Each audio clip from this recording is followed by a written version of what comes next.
அண்டம் முழுதும் ஒன்றினுள் அடக்கம். அதுவே ஆனை முகமெனும் ஓங்கார விளக்கம். சுழலும் கோள்கள் அவன் சொல் கேட்கும்.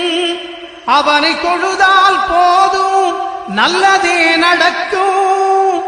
ஆனை முகனை தொழுதால் நவக்கிரகங்களும் மகிழும்.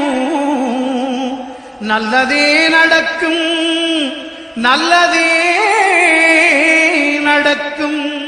ஒரு ஆண்டுக்கு ஒரு முறை வந்தருள் புரியும் அத்திமுகத்தோனே, நீ மீண்டும் மீண்டும் எழுந்தருள்வாயே எங்கள் மனையினிலே. ஒரு சிறு குறைகள் செய்திருந்தாலும் மன்னித்தருள்வாயே. வந்தேன் இருந்தேன் சந்தோஷம் என அருள்மழை பொழிவாயே. கணபதி ராஜா வந்த